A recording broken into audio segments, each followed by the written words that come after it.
I was watching Texans Bears the other night, and watching live, it certainly looked concerning for Caleb Williams. And the way that people are talking about him made me want to actually watch the game closely and not just like pay attention into the background. And we're going to talk about Caleb Williams against the Texans.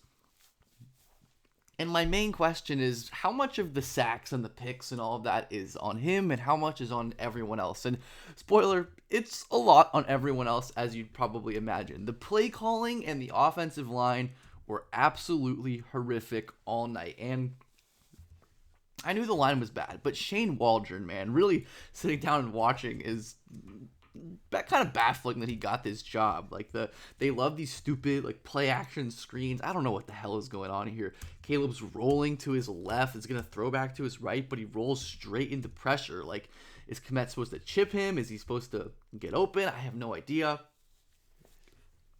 Just seems like a very poorly constructed play call. And on some of these plays, right? Like, what the hell do you want Caleb to do here?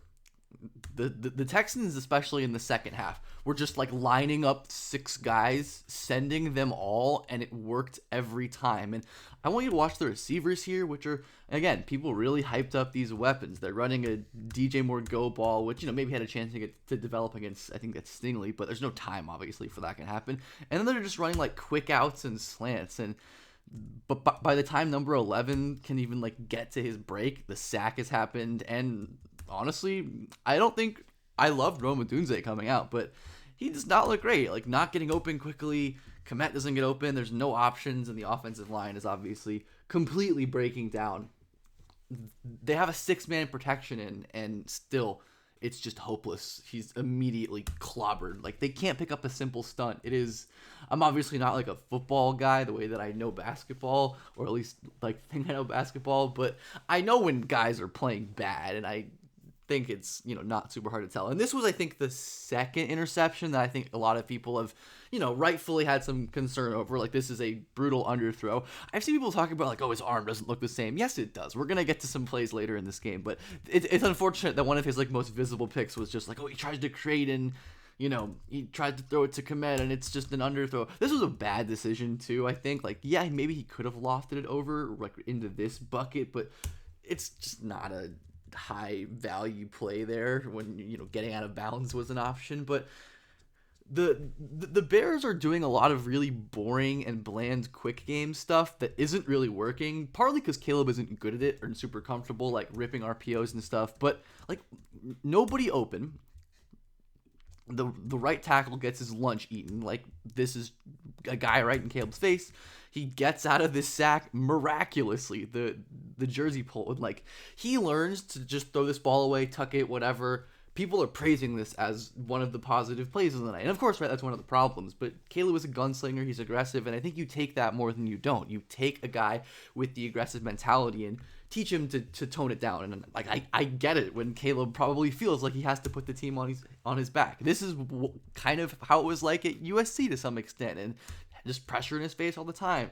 Has to escape, and that's a really, really damn good Texans defensive line that he was scrambling away from. It kind of looked like he was trying to put more touch on this ball, and maybe he should have just hit Rome, but definitely not. Definitely one of his lower moments, the actual throw itself. And then this one, where it's definitely not like the best throw of all time. I mean, Caleb probably should have led DJ Moore to the boundary, but he throws it inside. But I want you to watch the play again. What is it? A 6-man pressure.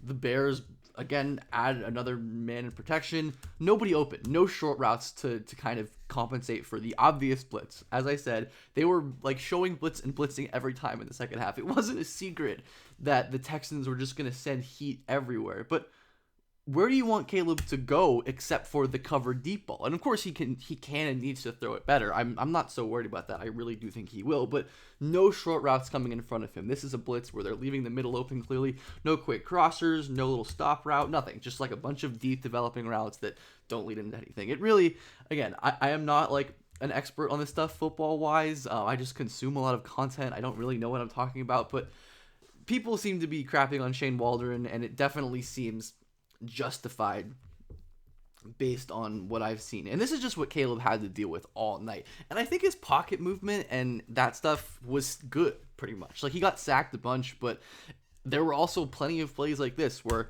blitz straight up the middle, steps up, and just launches the ball out of bounds because nobody's really open. You can kind of argue that maybe he should like throw backside to 84, but he's like stepping up and escaping the other way because of where the blitz came from. That would have been good to see this and hit this, but I don't think it's crazier. Maybe he could have tried to rip it into Komet there. I do think I wish he was a little more aggressive taking some of these windows over the middle of the field, which he was always able to do in college, so I have hope that he'll be able to do, but like routes are in the exact same areas as each other and the same timings. It's just a mess play calling wise, a mess receiver wise, a mess offensive line wise. And the real like concern, right, is that this just like stunts Caleb's development in such a way that he doesn't hit his ceiling. Or there are obviously these flashes, but maybe he keeps building bad habits because of this awful play calling and because of the offensive line and the receivers not really doing anything. And there are moments that are like just on him. You've got to be more accurate here. This is wide open. He puts it a foot in front, but obviously, it's a negative play overall. Do want to notice the positive here. These stunts were murdering all day. Danielle Hunter wrecks the right tackle. Caleb feels the pressure, steps up, and throws this ball on time. It's a good decision. It's well timed. It's just not well placed. And I do think we've seen enough of Caleb doing this stuff in the past to where I'm confident that he can feel this pressure and make enough of these throws and hone the accuracy to the point where this is just a solid positive. And like, he was damn good stepping up and like staying in clean pockets and stuff in college, even though he didn't always get credit for it, where Caleb saw a lot of condensed pockets. These deep dropbacks, steps up, rips it over the middle of the field, hits his man in stride. And again, this, I believe, later season game against Washington, climbing the pocket, working back to his receiver. Like, this is something that Caleb was able to do. I think I showed this clip twice by accident.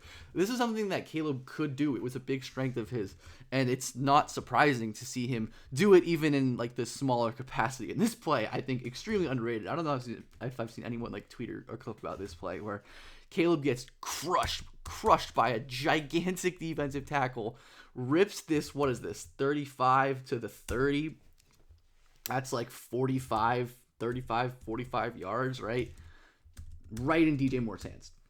Getting crushed in the pocket.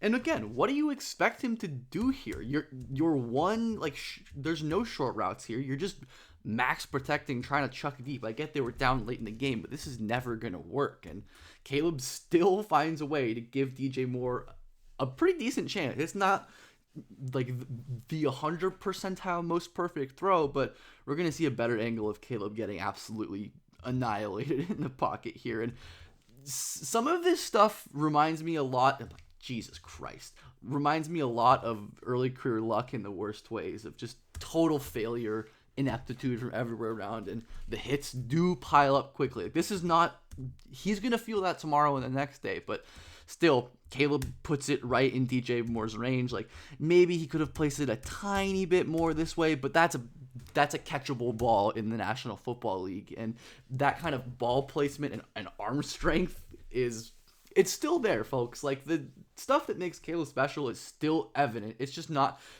like converting. And even a shitty play like this where Caleb's just making a hero ball bad decision, right? You can see the arm rolling across his body 50 yards in the air. It just nukes it to the sideline. It's a bad decision and it's a bad outcome, but once again, he's not really getting much help here.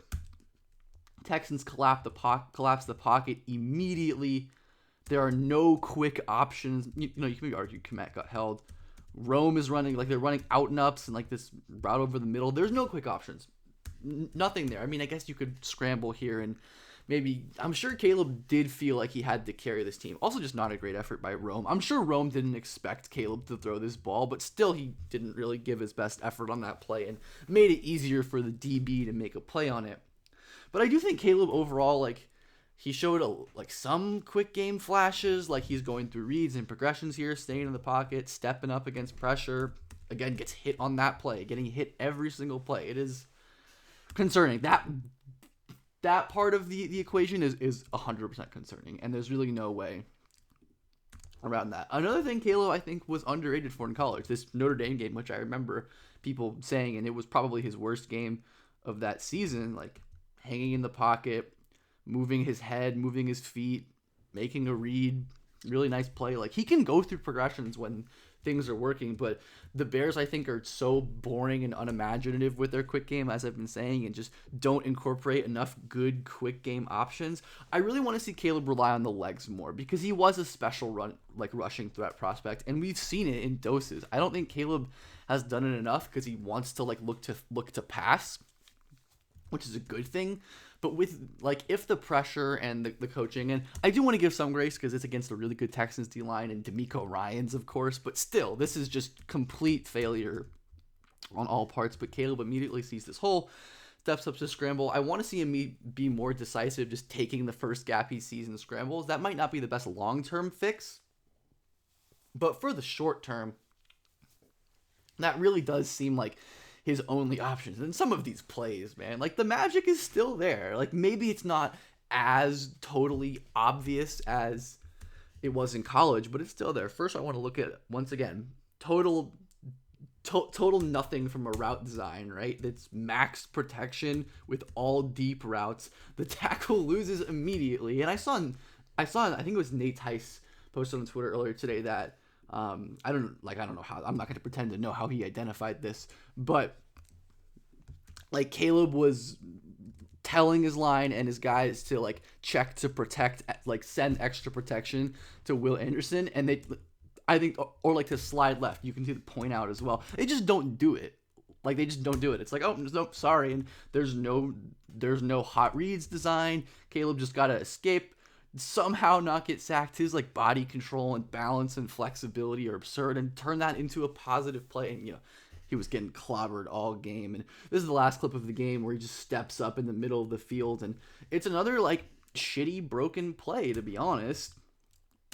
Will Anderson was in his lap all game. Nobody open because they're just running these kind of boring like stick outs and with no motion. Nothing, no interesting formations. The receivers aren't getting a ton of separation. Like Rome wasn't good in this game, I think. Honestly, I'd be more concerned. Like if I was a Bears fan, I would be much more concerned about Rome across these two games than Caleb. Like I didn't include the clip in this, but he dropped that one like very catchable like jump ball slant in the end zone that Caleb threw. I mean, I'm not like out on Rome by any means, but it has not been good. But when Caleb just like steps up, scrambles, uses his athleticism to get downhill, it's like I said, probably not sustainable long term. And I understand why they wouldn't want to feed him carries this early in his career. But if the Bears have any expectation of winning this year, that's probably something they're going to have to do. I don't know how long Waldron is going to stick around. I would guess if anyone gets fired, it's going to be him first because I think it's deserved, and the problems are just so visible. You can't you can't cut all of the offensive linemen, right? That might be a fix. But as for Caleb, like he's the same guy. I'm not worried about him, the special generational stuff. And yeah, I mean, maybe I'm just naive and the special guys show it early, but there are, for every Herbert or CJ Stroud or Andrew Luck, you've got a Josh Allen, you've got a Trevor Lawrence, you've got a Jordan Love, right? Like, so I'm still very confident in Caleb being special. Like the pocket feel stuff, the escapability, the obvious, like the crazy arm strength. And like I said, maybe Keenan gets healthier, maybe Rome gets better, the play calling gets better, and they actually utilize Caleb's crazy tools. It's like they're treating Caleb with kind of kid gloves at times, I feel like, which is just not a good idea. Like when you have a guy this talented, like he can do motion, like good advanced motion stuff. Like, I don't know. I'm not like the guy to kind of predict say what they should be doing, but I feel like they could be doing more, and I think that seems to be like the consensus opinion at this point. But yeah, I don't know. I just like talking about football, so hope you liked it too, and if not, more basketball stuff soon.